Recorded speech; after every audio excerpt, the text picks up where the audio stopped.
Hello dear students, welcome to MB classes. We are going to start our 7th chapter. इस chapter की कहानी वैसी है जैसे कि हाथी के दांत दिखाने के कुछ और खाने के कुछ और होते हैं। चैप्टर डरावना लगता है, मैथमेटिकल एक्सप्रेशंस बहुत ज्यादा हैं, मैथमेटिकल आइडेंटिटीज बहुत ज्यादा लगती हैं इस वाले चैप्टर में, तो बायो वाले बच्चों को स्पेशली बहुत ज्यादा दिक्कत आती है। बट एग्जामिनेशन में इसमें से बहुत ज्यादा टफ क्वेश्चंस नहीं आते हैं, तो जिस भी पोर्शन से क्वेश्चंस पॉसिबली आते हैं वो अपन को उस पोर्शन को अपने सेशन में टच करेंगे। तो देखिए स्टार्ट करते हैं बेटा। फर्स्ट टॉपिक है आरएमएस वैल्यू ऑफ करंट के बेसिस पे। आपने आरएमएस वैल्यू ऑफ करंट जो है पढ़ा हुआ है, उसका फॉर्मूला पढ़ा है। उसका फॉर्मूला क्या होता है बेटा? I R M S is equal to that is I one square plus I two square plus I three square plus so on I N square divided by N under root. So this is root mean square value of current, तभी इसका नाम है RMS value of current. ठीक है, आपके पास यहां पे कौन कौन सी वैल्यूज दी हुई हैं? आपको एक वैल्यू ये दी हुई है, एक वैल्यू ये दी हुई है। ठीक है, इन दो वैल्यूज से आपका क्वेश्चन सॉल्व हो जाएगा। आप थर्ड भी ले सकते हैं, लेकिन दो से आपका क्वेश्चन सॉल्व हो जाएगा। तो देखिए इधर I R M S is equal to, एक कंप्लीट साइकिल के लिए लेना है तो आप दो यहां से यहां तक के लिए ले लीजिए, एक पीक वैल्यू ये और एक पीक वैल्यू ये। तो आपके पास क्या आ गया? 2 का स्क्वायर मींस आपके पास ये वाली वैल्यू क्या है? 2 एम्पियर, प्लस ये वाली वैल्यू आपके पास क्या है बेटा? माइनस का 2 का square divided by 2। So it will be root में 4 प्लस माइनस का 2 का स्क्वायर करेंगे 4 डिवाइडेड बाई 2, सो रूट में 8/2, सो रूट में 4 is equal to 2 ampere. 2 ampere is the RMS value of current of this cycle. चलिए start next question. आपको RMS value of current दी हुई है 50 hertz and 5 ampere current flow हो रहा है। आपको बताना है कि 1/300 सेकंड्स के बाद वैल्यू क्या होगी। यहां दो एक्सप्रेशन इन्वॉल्व होंगे। हमने आरएमएस वैल्यू ऑफ करंट का एक एक्सप्रेशन पढ़ा हुआ है, that is I RMS is equal to peak current divided by under root 2। एक वैल्यू हमारे पास ये है, ये आपके पास आरएमएस वैल्यू ऑफ करंट है। और एक इंस्टेंटेनियस वैल्यू ऑफ करंट होती है जिसको हम लिखते हैं क्या? I is equal to I naught sine omega T. तो इन दोनों के कॉम्बिनेशन से ये क्वेश्चन सॉल्व होने वाला है, क्योंकि आपके पास क्वेश्चन में आरएमएस वैल्यू दी हुई है 5 एम्पियर। ठीक है, और इस वाली इक्वेशन में आप टाइम की वैल्यू डाल के आंसर निकालेंगे, लेकिन इस वाली वैल्यू में आरएमएस वैल्यू की बात नहीं की गई है। इस वाली इक्वेशन में पीक करंट की बात की गई है। तो हम क्या करेंगे बेटा? ये जो आपके पास 5 एम्पियर आरएमएस करंट दिया हुआ है, इस आरएमएस करंट से पहले हम पीक करंट निकाल लेंगे। तो मैंने 5 एम्पियर आरएमएस करंट, ठीक है, is equal to peak divided by under root 2, cross multiply करेंगे, I naught is equal to 5 root 2। ठीक है, इसको ऐसे ही रहने दीजिए अभी फिलहाल। तो आपके पास I is equal to 5 root 2 into sine omega T. Omega की वैल्यू होती है बच्चा, omega is equal to 2 pi F. ठीक है, तो देखिए मैंने लिखा 2 इंटू पाई इंटू फ्रीक्वेंसी आपको 50 हर्ट्ज दी हुई है, सो 50 इंटू टाइम की वैल्यू 1/300 सेकेंड है। 2 इंटू 50 100 हो जाएगा, 100 से 300 को आप कैंसिल कीजिए, आंसर आ जाएगा 3। सो आपके पास वैल्यू है 5 root 2 into sine pi by 3। ठीक है, पाई की जगह 180 पुट कीजिए, तो 180/3 आपके पास आ जाएगा 60 डिग्री। तो यहां पे I is equal to 5 root 2 into sine 60। Sine 60 की वैल्यू होती है अंडर रूट 3/2। सो आपके पास आई इज इक्वल टू आ गया 5 रूट 2 अंडर रूट 3/2। इसको आप सॉल्व करेंगे, so I will be equal to 5 under root whole में 3/2 एम्पियर। इतना करंट आपको मिलेगा 1/300 सेकेंड्स के बाद। तो जो भी आरएमएस वैल्यू ऑफ करंट है उसको इस वाले फॉर्मूले से पहले आप पीक में कन्वर्ट करेंगे। पीक में कन्वर्ट करने के बाद आप इस इक्वेशन में पुट करेंगे, टाइम की वैल्यू पुट करके आप आंसर निकालेंगे। तो एक बार आप स्क्रीनशॉट ले लीजिए या नोट कर लीजिए, जो भी आपको सही लगे। चलिए नेक्स्ट वन, सेम क्वेश्चन है, बस वैल्यूज बदल गई है। आपको 50 हर्ट्ज फ्रीक्वेंसी दी हुई है, 15 एम्पियर करंट दिया हुआ है और 1/600 सेकंड्स के बाद निकालना है। As it is complete same question है, बस वैल्यूज का डिफरेंस है, आप सॉल्व कर लेंगे। नेक्स्ट, एक लाइट बल्ब है, 100 वॉट की इसकी रेटिंग है और 220 वोल्ट की सप्लाई है, वोल्टेज सप्लाई है। आपको इसका रेजिस्टेंस फाइंड करना है। तो ये 10th क्लास के क्वेश्चंस में से है। ठीक है, आपको यहां पावर का फॉर्मूला लिखना है, power is equal to V square upon R. Power के 3 फॉर्मूले होते हैं, एक ये है, एक है आई स्क्वायर आर और एक है V I. P is equal to, अब देखिए तीनों में से आपके पास करंट गिवन नहीं है तो ये यूज नहीं करेंगे, ये भी यूज नहीं करेंगे, आपके पास वोल्टेज गिवन है तो हम ये वाला फॉर्मूला यूज करेंगे। तो अगर मुझे रेजिस्टेंस की वैल्यू निकालनी है so I will write V square upon P। So V square की वैल्यू आपको दी है 220 का होल स्क्वायर डिवाइडेड बाई 100। जो भी आंसर आएगा इसको आप कैलकुलेट कर लीजिए। उसके बाद आपको पीक वोल्टेज ऑफ सोर्स दिया है। देखो बच्चा ये वैल्यू जो है आपके पास ये आरएमएस वैल्यू है। सर आपको कैसे मालूम कि ये वैल्यू आरएमएस दी है? देखिए अगर मेंशन नहीं है क्वेश्चन में कि ये पीक वैल्यू है तो आप इसको आरएमएस मान के ही कंसीडर करेंगे, ठीक है, आरएमएस मान के ही सॉल्व करेंगे। ये आरएमएस वैल्यू है, यहां से आपको पीक वैल्यू निकालनी है। तो फर्स्ट पोर्शन का आंसर ये है, सेकंड का ये देखिए, सेकंड का आपने फॉर्मूला लिखा हुआ है V RMS is equal to V naught by √2, ठीक है। तो V naught will be equal to RMS value आपके पास 220 दी है, उसको √2 से मल्टीप्लाई कर दीजिए। And RMS current through the bulb, आपको आरएमएस करंट भी निकालना है। देखिए आपके पास V की वैल्यू गिवन है, V की आरएमएस वैल्यू गिवन है, यहां से आप जो है I की आरएमएस वैल्यू निकालनी है। तो देखिए रेजिस्टेंस यहां से निकल आएगा और रेजिस्टेंस जब निकल आएगा तो I is equal to V RMS upon I RMS put करके, sorry R is equal to V RMS upon I RMS put करके आप यहां से क्रॉस मल्टीप्लाई करेंगे तो I RMS की वैल्यू निकाल लेंगे बहुत इजीली। चलिए आगे बढ़ते हैं। Next one, only resistive, only inductive and only capacitive circuit, ठीक है। देखिए मेनली क्या है बेटा, ओनली कैपेसिटिव और ओनली इंडक्टिव सर्किट में आपसे इक्वेशन ऑफ करंट पूछी जाती है। आपको ईएमएफ की इक्वेशन दे दी जाएगी और ईएमएफ की इक्वेशन के बेसिस पे इक्वेशन ऑफ करंट आपसे पूछी जाएगी। दूसरी चीज बेटा इसमें यह है कि आपसे फेज डिफरेंस भी मालूम होने चाहिए कि रजिस्टर में जो फेज डिफरेंस है करंट और ईएमएफ के बीच का वो 0 डिग्री होता है, ठीक है। इंडक्टर में π/2 होता है जिसमें करंट लैग करता है, वोल्टेज लीड करता है। कैपेसिटर में करंट लीड करता है, वोल्टेज लैग करता है, अगेन फेज डिफरेंस π/2 है। चलिए स्टार्ट करते हैं। एक लाइट बल्ब जो है वो इंडक्टर के साथ कनेक्टेड है, ठीक है, और आपने क्या किया, आपने सोर्स के की के साथ ऐसे कनेक्टेड है। आपको ये बताना है कि इसमें बल्ब का जो ब्राइटनेस है उसका पैटर्न क्या रहेगा, वो ग्लो होगा, वो डिम होगा, ये आपको बताना है। इसमें क्वेश्चन थोड़ा सा इनकम्प्लीट है, हालांकि सीबीएसई ऐसा इनकम्प्लीट क्वेश्चन देने नहीं वाला। तो इसमें क्वेश्चन में इनकम्प्लीटनेस क्या है बच्चा, वो इनकम्प्लीट ये है कि ये नहीं बताया कि आपने स्विच को क्लोज किया है या ओपन किया। मैं दोनों ही सिचुएशन आपको बता देता हूं, दोनों ही सिचुएशन में क्लियर कर दूंगा कि बल्ब जो है वो ग्लो करेगा या डिम हो जाएगा। चलिए फर्स्ट सिचुएशन की बात करते हैं, when I close the switch, ठीक है। जब हम स्विच को क्लोज करते हैं बेटा तो बहुत छोटे से टाइम के लिए, बहुत मोमेंटरीली, बहुत छोटे से टाइम के लिए बच्चा होता यह है कि करंट बढ़ता है, इंक्रीज होता है, करंट जो है वो इंक्रीज होता है और उसके बाद कांस्टेंट हो जाता है। क्यों? बैटरी स्टार्टिंग में फॉर एग्जांपल बैटरी की एबिलिटी है कि वो 10 एम्पीयर करंट दे सकती है। तो जब आपने स्विच ऑन किया, मतलब कि सर्किट को क्लोज किया, तो जो बैटरी में, जो सर्किट में करंट था पहले 0 एम्पीयर था, अब वो 0 एम्पीयर से बढ़ता बढ़ता 10 एम्पीयर तक जाएगा। तो मतलब इंक्रीज हो रहा है करंट और उसके बाद 10 एम्पीयर पे जाके कांस्टेंट हो जाएगा। तो पहले इंक्रीज होता है फिर कांस्टेंट हो जाता है। तो जब तक करंट इंक्रीज हो रहा है हमें मालूम है कि EMF is equal to minus का LdI/dt, ये फॉर्मूला होता है। मतलब कि ये जो इंडक्टर है वो चेंज ऑफ करंट का अपोज करता रहेगा। तो इस कंडीशन में जब तक करंट इंक्रीज होगा, ये जो इंडक्टर है वो अपने अंदर से कोई करंट फ्लो नहीं होने देगा। और कोई करंट फ्लो नहीं होने देगा तो इसके साथ सीरीज में बल्ब लगा हुआ है, ये बल्ब जो है वो ग्लो नहीं करेगा, ये ग्लो बिल्कुल नहीं करेगा, ठीक है। एक बार जब करंट कांस्टेंट हो जाएगा तो कांस्टेंट होने के बाद करंट का चेंज खत्म हो जाएगा। जैसे ही करंट का चेंज खत्म हो जाएगा, इंड्यूस ईएमएफ खत्म हो जाएगा, इंडक्टर का करंट को अपोजिशन खत्म हो जाएगा। और एक बार अपोजिशन खत्म हो गया तो करंट आराम से फ्लो हो पाएगा और उसके बाद ये ग्लो हो जाएगा। वापस से समराइज करूं, जैसे ही आपने स्विच को क्लोज किया, करंट इंक्रीज हुआ, इंडक्टर ने अपोज किया, बल्ब ग्लो नहीं किया, ठीक है। उसके बाद करंट कांस्टेंट हो गया तो बल्ब ग्लो करेगा। दूसरी सिचुएशन बताता हूं कि आपने की को ओपन किया है। ओपन करने का मतलब क्या है बेटा, कि पहले से करंट फ्लो हो रहा था, आपने ओपन कर दिया तो इसका मतलब सर्किट में करंट जो है वो डिक्रीज होना शुरू हो गया। इंडक्टर की आदत यह है कि वो बढ़े हुए करंट को डिक्रीज होने नहीं देता, और डिक्रीज ना होने देने के लिए वो क्या करता है कि अपनी साइड से मैग्नेटिक फील्ड उसी डायरेक्शन में बना देता है जिस डायरेक्शन में पहले से मैग्नेटिक फील्ड थी, ताकि करंट उतना ही बना रहे।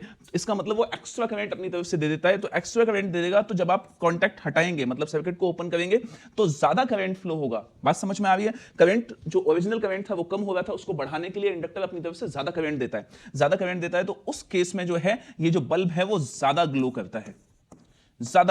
पहले से ग्लो कर रहा था, अब ये और ज्यादा ग्लो करेगा। और उसके बाद ये थोड़ी देर के लिए, मोमेंटरीली, मिली सेकेंड्स के लिए काम होता है, और उसके बाद जो है बल्ब बिल्कुल ऑफ हो जाता है, क्योंकि सर्किट में से करंट खत्म और ये ऑफ हो जाता है। ठीक है, तो जब आप स्विच क्लोज करेंगे तो पहले ग्लो नहीं करेगा, बाद में ग्लो करेगा।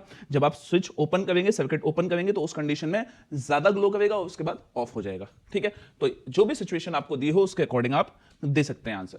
नेक्स्ट वन, एक लैंप है, कनेक्टेड है सीरीज में कैपेसिटर से। कैपेसिटर का फंडा अलग है, आपको ऑब्जर्वेशन बतानी है एसी और डीसी कनेक्शंस में। What happens in each case if capacitor of the capacitance of the capacitor is reduced. चलिए भाई, पहले तो हम ये समझ लेते हैं कि आपने कैपेसिटर को के साथ एक बल्ब कनेक्ट किया हुआ है दो सिचुएशंस में। एक बार आपने डीसी लगाया हुआ है और एक बार आपने बल्ब कनेक्ट करने के बाद बेटा एसी लगाया हुआ है, ऑल्टरनेटिंग करंट लगाया हुआ है। दोनों ही सिचुएशंस में क्या कंडीशन होगी? देखिए बेटा, पहले डीसी की बात करेंगे। जब डीसी की बात करेंगे तो क्या होगा कि ये जो बैटरी का टर्मिनल है पॉजिटिव वाला, इसकी वजह से यहां पे पॉजिटिव चार्ज आ जाएगा और यहां पे नेगेटिव चार्ज आ जाएगा। सर्किट में करंट तब तक फ्लो होता है, ध्यान से सुनिएगा मेरी बात, सर्किट में बेटा करंट तब तक फ्लो होता है जब तक ये कैपेसिटर फुली चार्ज नहीं हो जाता। सर्किट में करंट फ्लो होगा, कब तक फ्लो होगा? जब तक कैपेसिटर फुली चार्ज नहीं हो जाएगा, क्योंकि कैपेसिटर की प्लेट्स तक चार्ज ट्रेवल कर रहा है उस टाइम पे। एक बार ये फुली चार्ज हो गया, उसके बाद फ्लो ऑफ चार्ज स्टॉप हो जाएगा। फ्लो ऑफ चार्ज स्टॉप हो जाएगा। फ्लो ऑफ चार्ज स्टॉप हो गया तो बल्ब का ग्लो होना बंद हो जाएगा। मतलब जब तक ये चार्ज हो रहा था तब तक तो बल्ब ग्लो करेगा, क्योंकि करंट फ्लो हो रहा है, चार्जेस फ्लो हो रहे हैं सर्किट में जब तक कैपेसिटर चार्ज हो रहा है। एक बार चार्ज हो गया, चार्ज जैसे ही हुआ, कैपेसिटर चार्ज के फ्लो को बंद कर देगा। वो बंद कर देगा तो ग्लो भी बंद हो जाएगा। तो पहले बल्ब ग्लो करेगा और उसके बाद स्टॉप हो जाएगा। डीसी में, एसी की बात करते हैं। एसी में बल्ब जो है, कैपेसिटर जो है वो फ्लो ऑफ चार्ज को रोकता नहीं है। आपने फॉर्मूला पढ़ा हुआ है, XC = 1/2 पाई FC। इसका मतलब XC inversely proportional to frequency होगा। फ्रीक्वेंसी ज्यादा होती है एसी में तो रेजिस्टेंस कम होता है, आराम से बल्ब ग्लो करता रहेगा। इस केस में कंटिन्यूअसली ग्लो करेगा, कंटिन्यूअसली ग्लो करेगा। इस केस में सिर्फ तब तक ग्लो करेगा जब तक कैपेसिटर चार्ज हो रहा है, उसके बाद ग्लो नहीं करेगा। सेकंड सिचुएशन दी है कि अगर हम कैपेसिटेंस बढ़ा दें, रिड्यूस कर दें, तो उस कंडीशन में बल्ब का क्या होने वाला है? देखिए, आप कैपेसिटेंस अगर रिड्यूस कर देंगे तो इसका मतलब है कैपेसिटर की चार्ज को होल्ड करने की एबिलिटी कम हो जाएगी। चार्ज को होल्ड करने की एबिलिटी कम होने से मतलब है कि वो जल्दी चार्ज हो जाएगा अब, ठीक है। और अगर वो जल्दी चार्ज हो जाएगा तो चार्जेस कम टाइम के लिए फ्लो होंगे और फुली चार्ज होने के बाद वो ब्लॉक हो जाएंगे, चार्ज का फ्लो होना बंद हो जाएगा। तो बल्ब जो है वो थोड़े से टाइम के लिए ग्लो करेगा पहले के कंपैरिजन में, और उसके बाद वो स्टॉप हो जाएगा।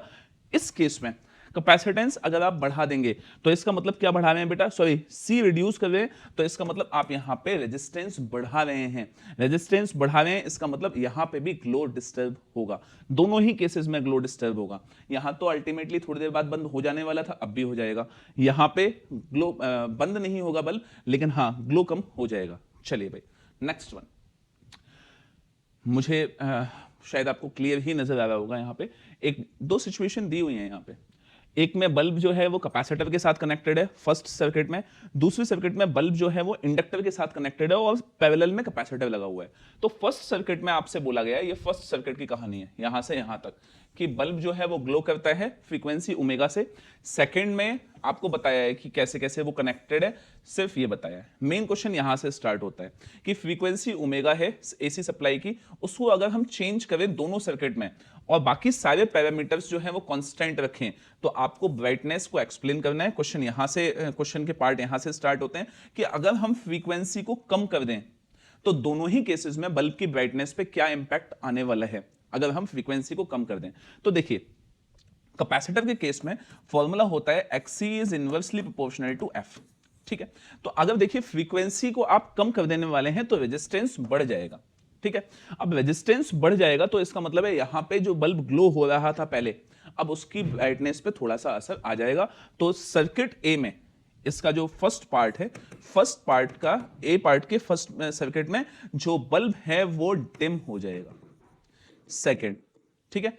अब सेकंड केस में देखिए, सेकंड केस में कैपेसिटर पैरेलल में लगा हुआ है, फ्रीक्वेंसी आप बढ़ाने वाले हैं, सॉरी फ्रीक्वेंसी आपने कम की है, सही है, ठीक है, आपने फ्रीक्वेंसी कम कर दी है, तो उस केस में यहां पे क्या हो रहा है बेटा कि कैपेसिटर पैरेलल में कनेक्टेड है, ठीक है, और इंडक्टर सीरीज में कनेक्टेड है। अब इंडक्टर के लिए आप फॉर्मूला देखिए, XL inversely proportional, sorry directly proportional to frequency होता है, XL directly proportional to frequency होता है।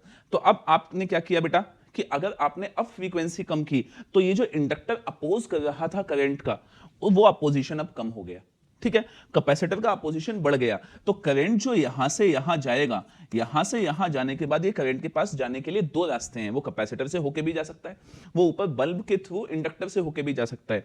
जहां अपोजिशन उसको कम मिलेगा वहां से वो फ्लो करेगा। तो देखो कैपेसिटर तो ज्यादा अपोज कर रहा है, फ्रीक्वेंसी कम होने की वजह से इसका अपोजिशन बढ़ गया है, तो सारा करंट कहां से फ्लो हो जाएगा, बल्ब के थ्रू इंडक्टर से, क्योंकि इंडक्टर का अपोजिशन फ्रीक्वेंसी कम होने की वजह से कम हो गया है। तो इस कंडीशन में बल्ब जो है वो ग्लो कर जाएगा, सर्किट 2 में बल्ब ग्लो करेगा।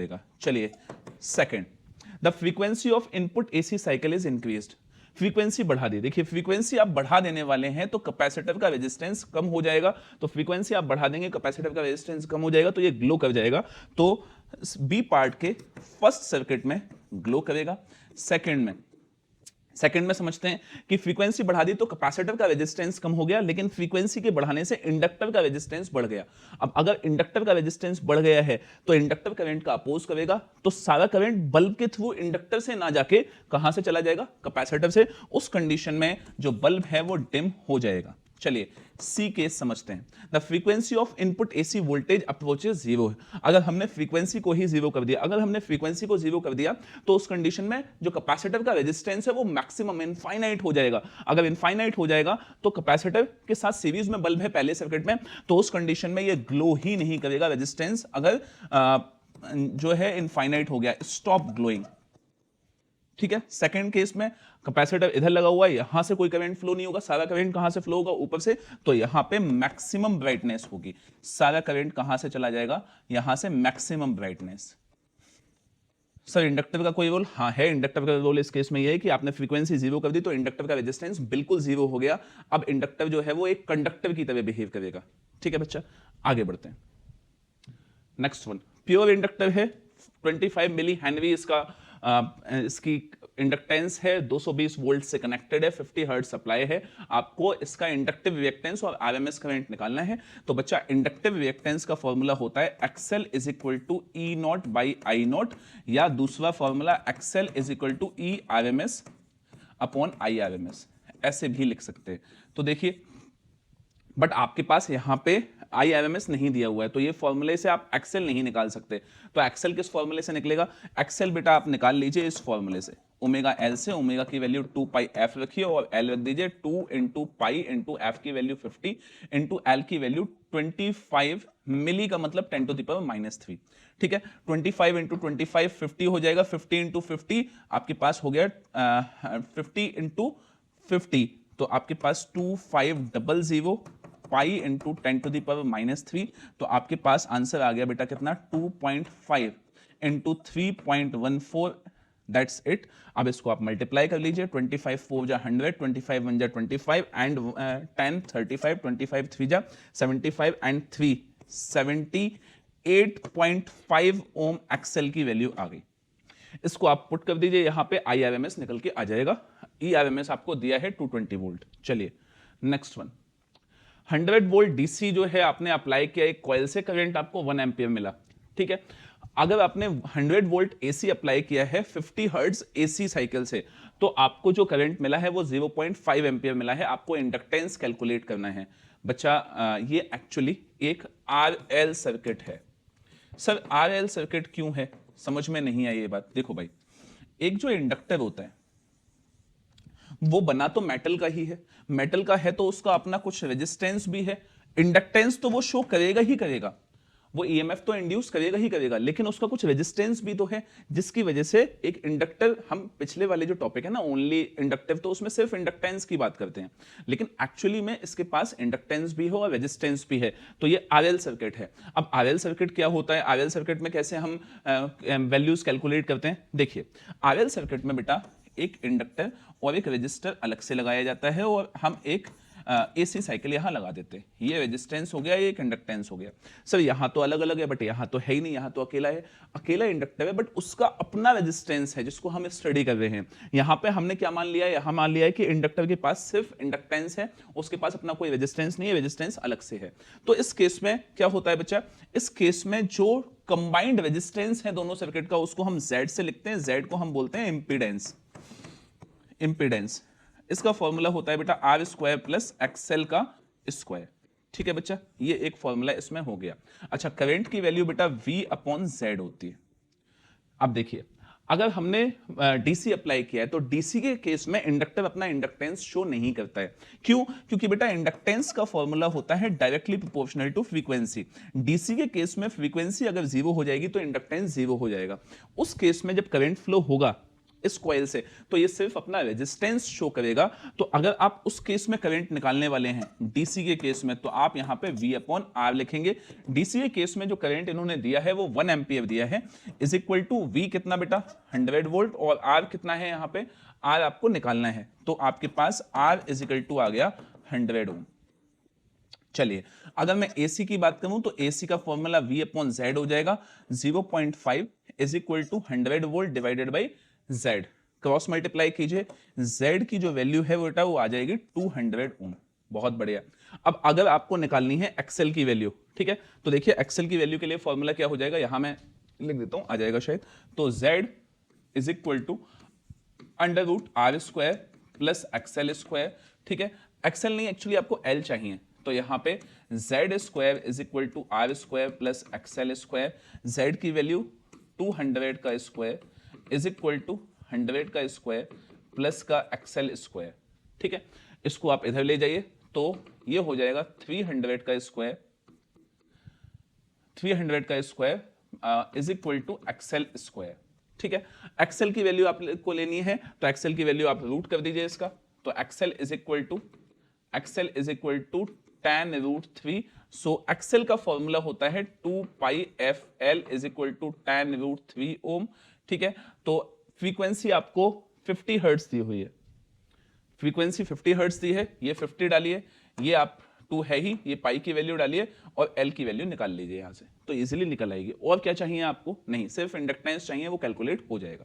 चलिए भाई आगे बढ़ते हैं। Next 15 micro फेरेड capacitor 220 volt 50 hertz source से कनेक्टेड है। अगर कैपेसिटिव रिएक्टेंस और करंट इन द सर्किट, आपको कैपेसिटिव रिएक्टेंस निकालना है और करंट भी निकालना है। अगर फ्रीक्वेंसी डबल होती है तो कैपेसिटिव रिएक्टेंस और करंट का क्या होगा, ये दोनों चीजें कैलकुलेट करनी है। आपके पास RMS वैल्यू ऑफ EMF दिया है और फ्रीक्वेंसी दी हुई है, आपको यहां से कैपेसिटिव रिएक्टेंस, अच्छा C की वैल्यू भी दी है, तो बहुत आसान हो जाता है क्योंकि XC का फॉर्मूला होता है 1/ωc। तो XC will be equal to 2πfC 1/2, pi की वैल्यू 3.14, फ्रीक्वेंसी 50 हर्ट्ज और कैपेसिटेंस की वैल्यू 15 × 10⁻⁻6। यहां से आप XC की वैल्यू कैलकुलेट कर लेंगे। नेक्स्ट आपको RMS वैल्यू चाहिए करंट की और पीक वैल्यू भी चाहिए, तो IRMS का फॉर्मूला होता है IRMS is equal to VRMS divided by XC। भाई current is equal to voltage upon resistance होता है, सॉरी L बना दिया, XC है ये।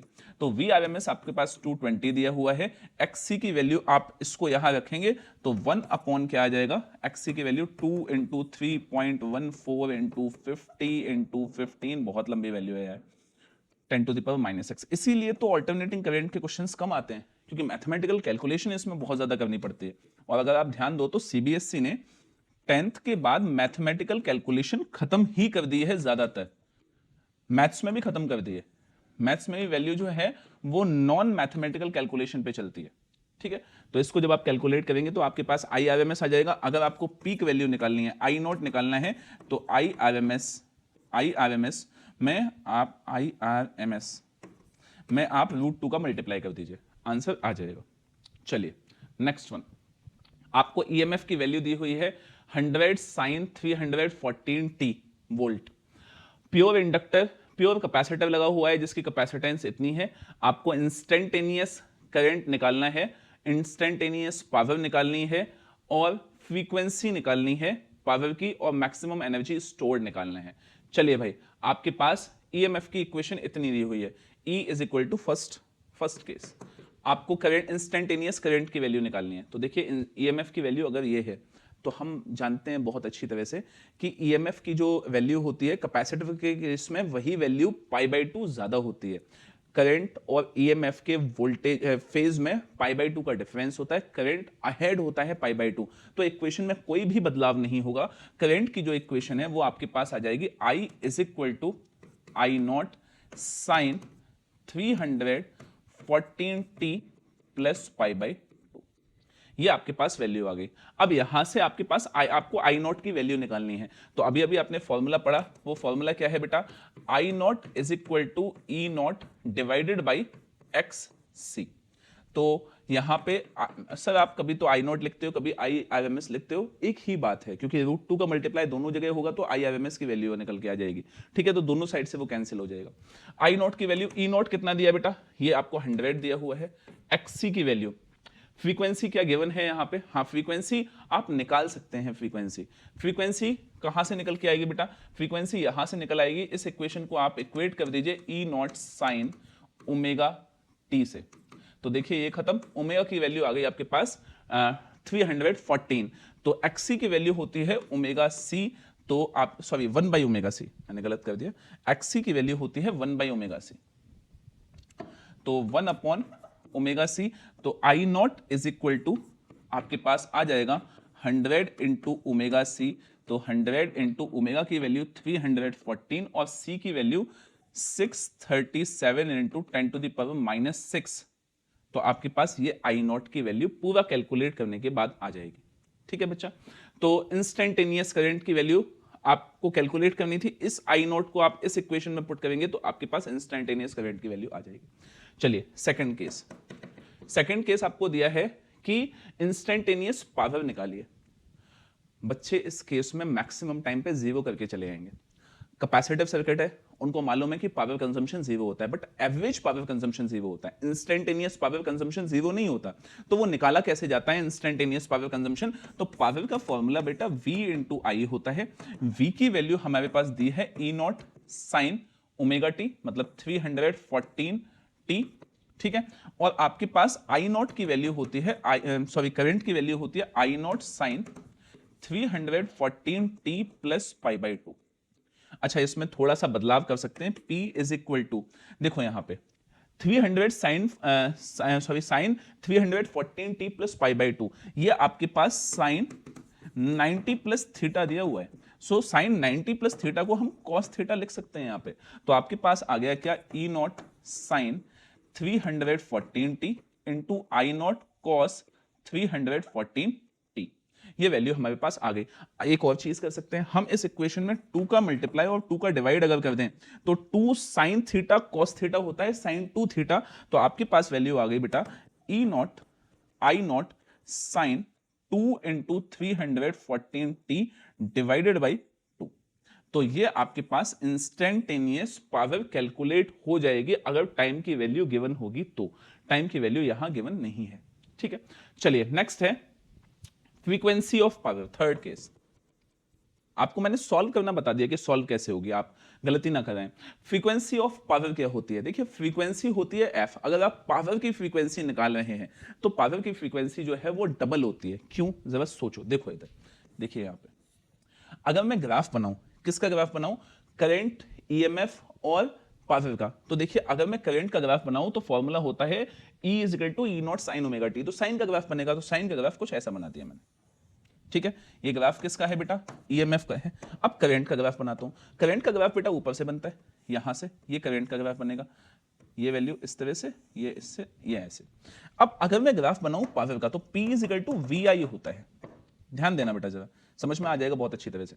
देखिए पावर का ग्राफ कुछ ऐसे बनेगा, यहां से यहां जाएगा। देखो P is equal to VI होता है। इस केस में V की वैल्यू 0 है तो 0 से स्टार्ट होगा। सेकंड केस में I की वैल्यू 0 है तो वहां एंड हो जाएगा।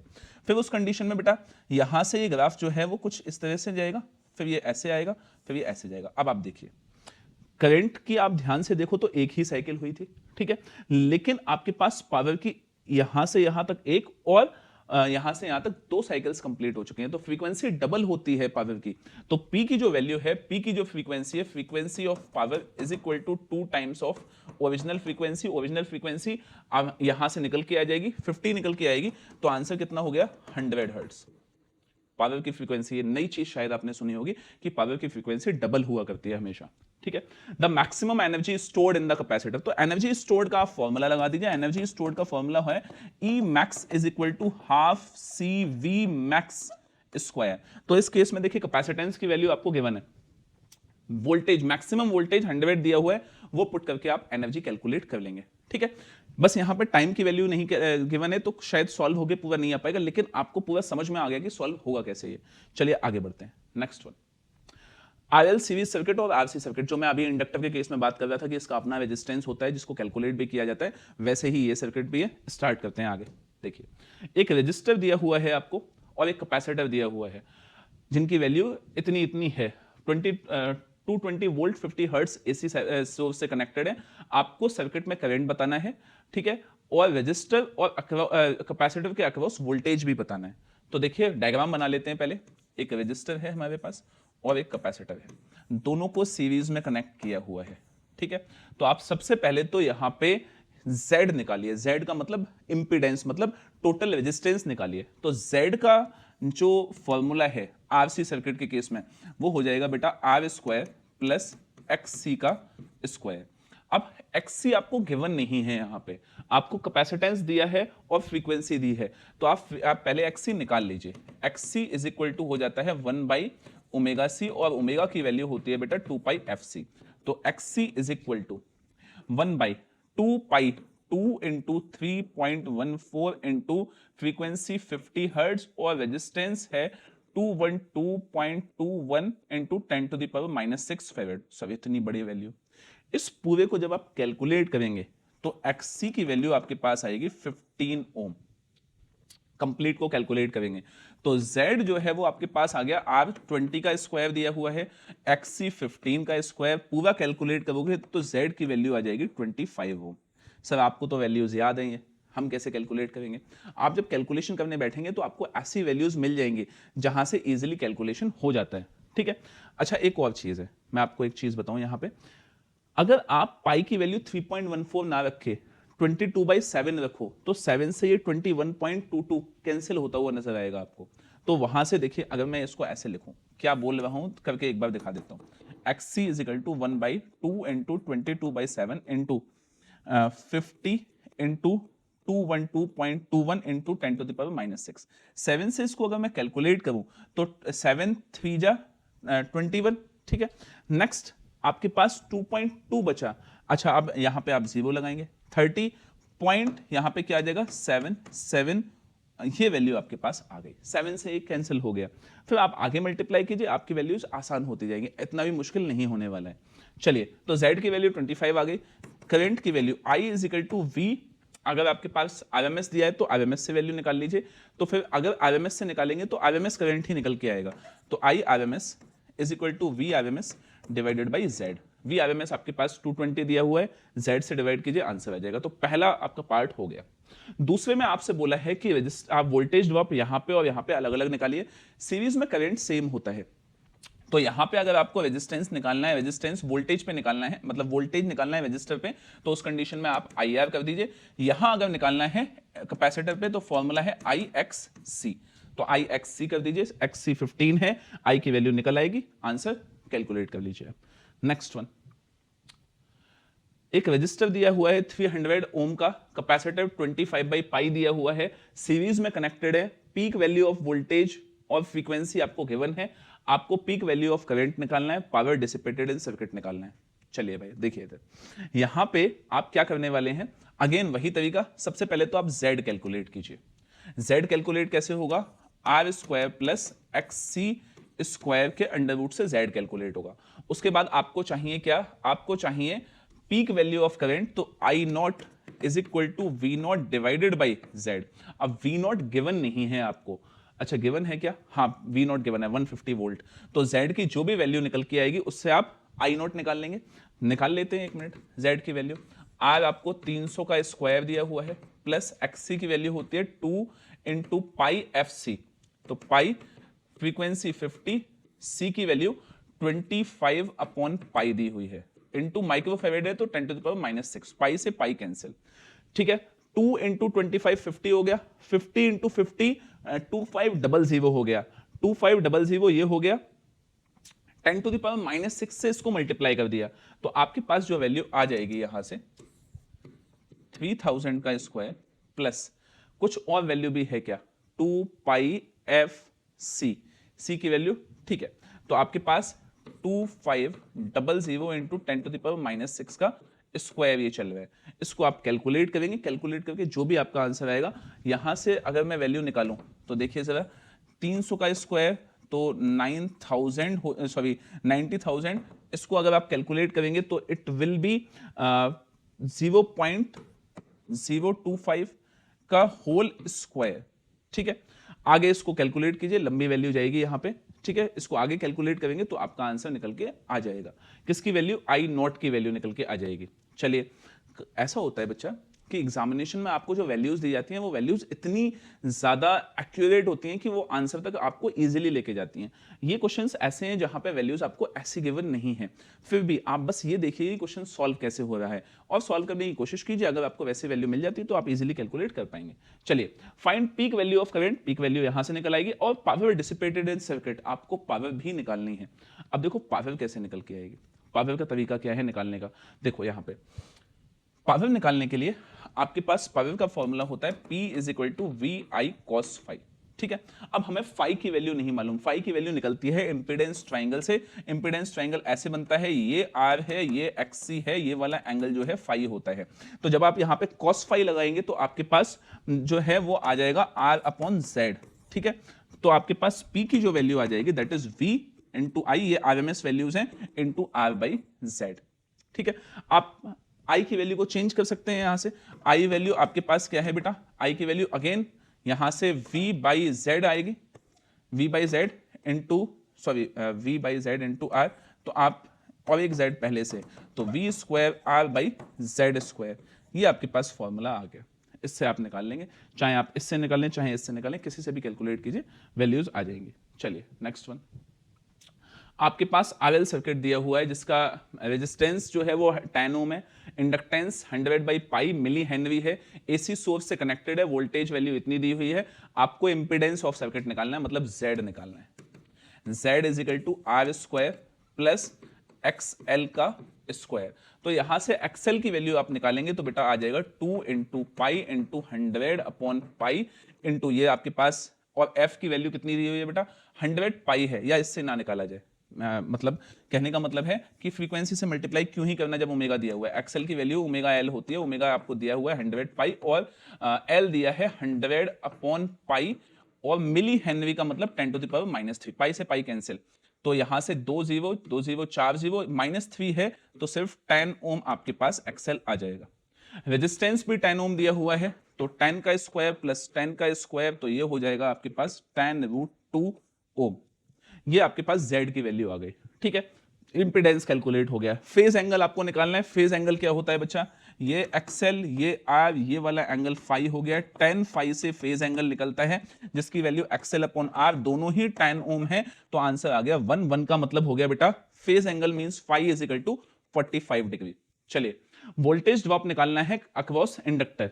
अब देखो दोनों सीरीज में लगे हुए हैं, सीरीज में दोनों का रेजिस्टेंस सेम है, सेम रेजिस्टेंस है, तो आपने जो वोल्टेज अप्लाई किया है यहां पे पीक वैल्यू आपके पास 141 वोल्ट है, आप आरएमएस निकालेंगे 100 वोल्ट निकल के आएगा, तो दोनों में रेजिस्टेंस इक्वल बट जाएगा, मतलब 50 वोल्ट एक के पास 50 वोल्ट दूसरे के पास, क्योंकि रेजिस्टेंस दोनों का सेम है, ठीक है। कैलकुलेट कर लीजिएगा।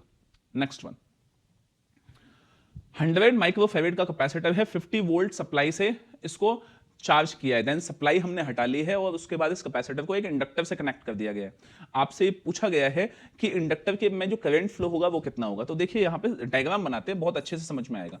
एक कैपेसिटर जिसको चार्ज किया था हमने, उसको हमने लगा दिया एक इंडक्टर से।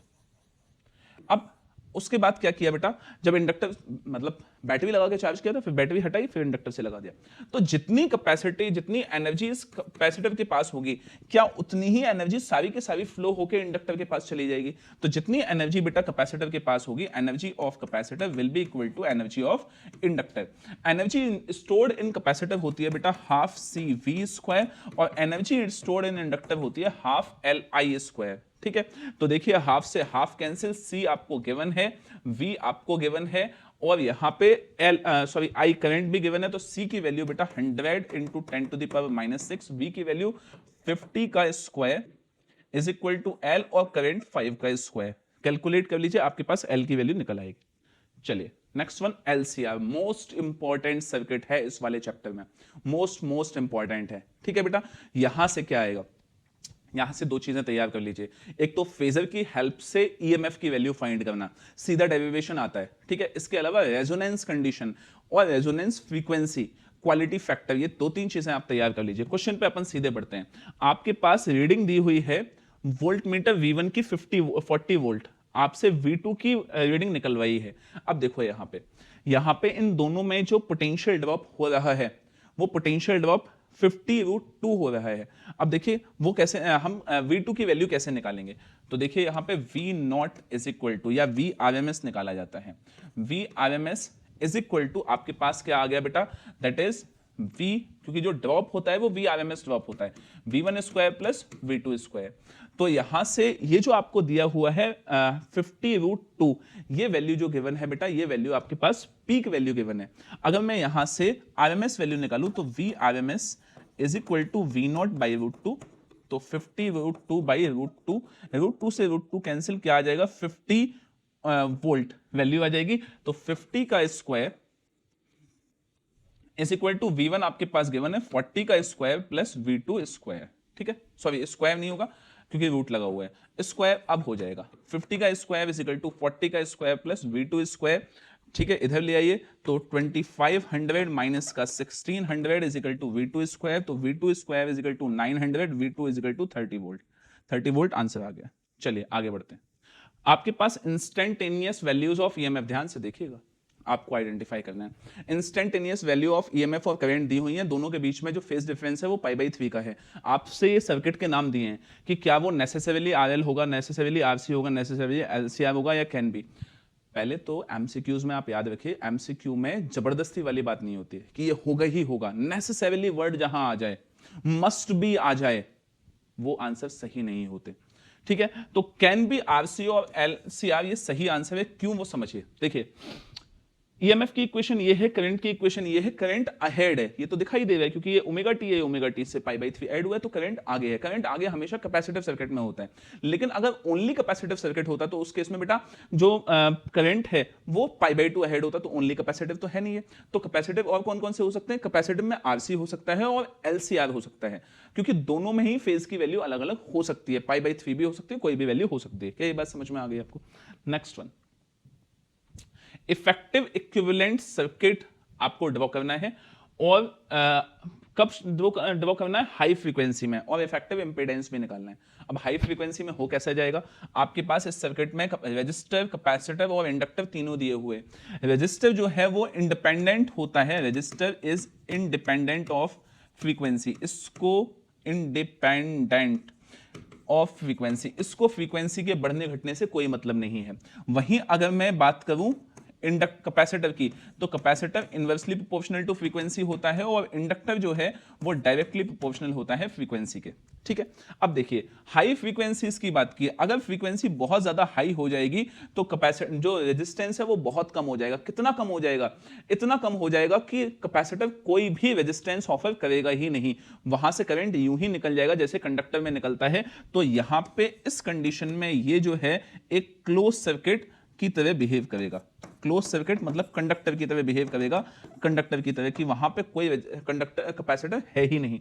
अच्छा, अगर मैं इंडक्टर की बात करूं तो हाई फ्रीक्वेंसी पे इसका रेजिस्टेंस बढ़ता है, तो उस कंडीशन में ये जितना आप फ्रीक्वेंसी बढ़ाते जाएंगे इतना ये रेजिस्टेंस बढ़ाता जाएगा, उस कंडीशन में कोई भी करंट इसके थ्रू पास नहीं होगा, तो इसको हम ओपन सर्किट में कंसीडर करेंगे। ओपन सर्किट का मतलब जहां से कोई करंट फ्लो ना हो।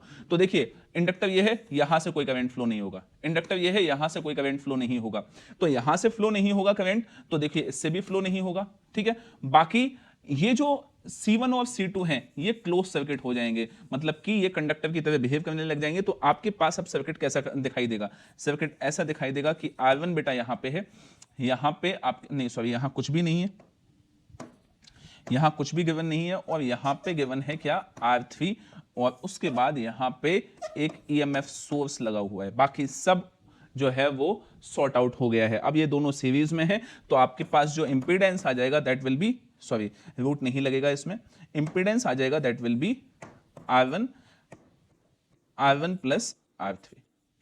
ये आपके पास इंपीडेंस कैलकुलेट होके आ गया। नेक्स्ट वन, एक रजिस्टर है जिसका रेजिस्टेंस 50 ओम है, इंडक्टर 20/पाई हेनरी है, कैपेसिटर 50/पाई माइक्रोफैराड है, सीरीज में कनेक्टेड है, 230 वोल्ट 50 हर्ट्ज सप्लाई, सर्किट में करंट निकालना है। तो I is equal to V/Z, और V 230 वोल्ट, Z की वैल्यू आपके पास है R² मींस 50 का square plus XL minus XC का स्क्वायर। तो XL की वैल्यू बेटा क्या आ गई? XL is equal to 2 pi into F into L, तो फ्रीक्वेंसी 50 और L की वैल्यू 20/पाई, पाई से पाई कैंसिल, 50 इंटू 20 इंटू 2, तो आपके पास 50 इंटू 2 100 हो गया, 100 इंटू 20 आपके पास 2,000 ओम, तो आपके पास ये रेजिस्टेंस आ गया XL का। अगर मैं XC की बात करूं तो XC आपके पास फॉर्मूला होता है 1/2 पाई FC, तो 1/2 इंटू पाई इंटू F की वैल्यू 50 और C की वैल्यू 5/पाई, 5/पाई, और ये माइक्रोफैराड है मतलब 10⁻⁻⁶, तो पाई से पाई कैंसिल, -6 ऊपर जाके +6 हो जाने वाला है, डिवाइडेड बाई 2 इंटू 50, 100 इंटू 5, 500, तो इसको आप लिख लीजिए 1000 इंटू 10⁻³ डिवाइड बाई 500, कैलकुलेट किया 2, सो 2 इंटू 10⁻³ ओम, ये आपके पास रेजिस्टेंस, और ये भी शायद 2000 ओम ही आ गया, 2000 ओम XC की वैल्यू। अब देखिए इसका मतलब क्या हो गया? इसका मतलब तो ये है कि ये सर्किट आपकी रेजोनेंस कंडीशन में, XL और XC दोनों इक्वल आ गए हैं। तो आप देखिए यहाँ पे XL minus XC means 2000 minus 2000, और याद रखिए ज्यादातर क्वेश्चन जो LCR सर्किट है उसमें रेजोनेंस के ही आते हैं, क्योंकि आपसे टिपिकल कैलकुलेशन नहीं करवाई जाती। तो I will be equal to 230 divided by, ये तो 0 हो जाएगा, 50 का स्क्वायर रूट से कैंसिल हो जाएगा, 50 आंसर आ जाएगा। आपके पास आंसर आ गया 4.6 एम्पियर। आपको करंट निकालना था, करंट ये आ गया। नेक्स्ट वन, आपको ये जो है दिया हुआ है, आपको बताना है कि पावर फैक्टर क्या होगा सर्किट बी में अपॉन सर्किट ए में। ए लिखा हुआ है, आपको रेशियो निकालना है दोनों के पावर फैक्टर का। तो देखो पावर फैक्टर का फॉर्मूला कितना होता है बेटा? पावर फैक्टर का फॉर्मूला होता है phi is equal to cos phi is equal to R upon Z. ये पावर फैक्टर का फॉर्मूला है। अगर मैं सर्किट ए की बात करूं, सर्किट ए की अगर मैं बात करूं बेटा, तो सर्किट ए में आपके पास Z की वैल्यू क्या आ जाएगी? सर्किट ए में Z की वैल्यू होगी बेटा कितनी? इज इक्वल टू XL की वैल्यू 3R का स्क्वायर प्लस R का स्क्वायर, क्योंकि Z की वैल्यू बेटा XL square plus R square होती है ना। चलिए 3R square plus R square, तो 3R square 9R square plus R square, तो ये 10R स्क्वायर हो जाएगा। इसका आप वैल्यू ले लेंगे तो R √10 ओम आ जाएगा।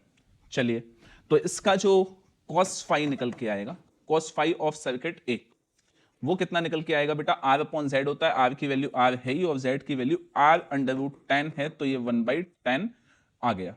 चलो नेक्स्ट, अगर मैं सर्किट बी की बात करूं, सर्किट बी की बात करूं तो रेजिस्टेंस तो इसमें भी R है, Z की वैल्यू क्या है?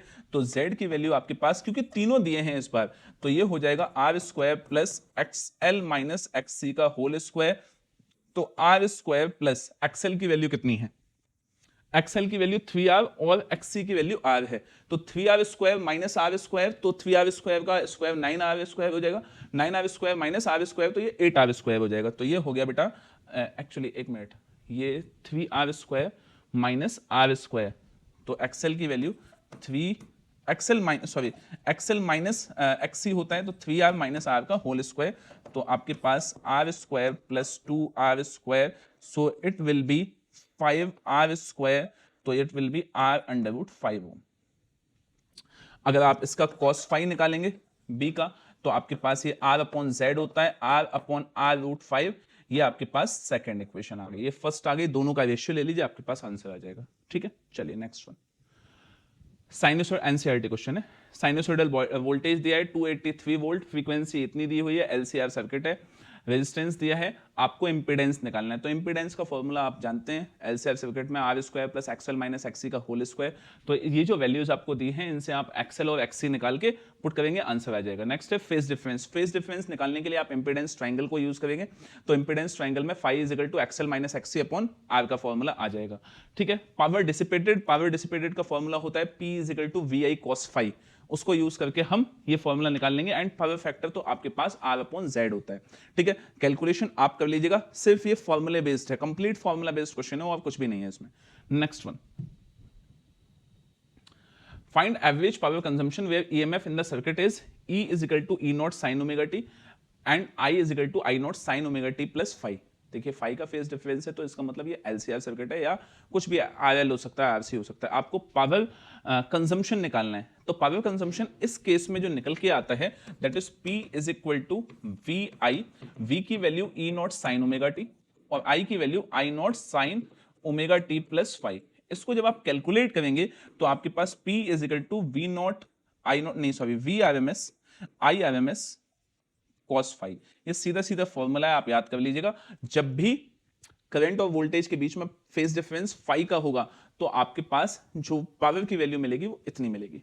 ठीक है बच्चा, तो यहां एलसीआर सर्किट कंप्लीट होता है। मोस्ट इंपॉर्टेंट चैप्टर्स में से एक है फर्स्ट बुक का, बट मैं अगेन आपसे कहूंगा कि आपने इतनी कैलकुलेशन देखी मैथमेटिक्स, ये चैप्टर है ही ऐसा, बट एग्जामिनेशन में इससे इस तरह के क्वेश्चंस नहीं आते, इजी क्वेश्चंस आते हैं।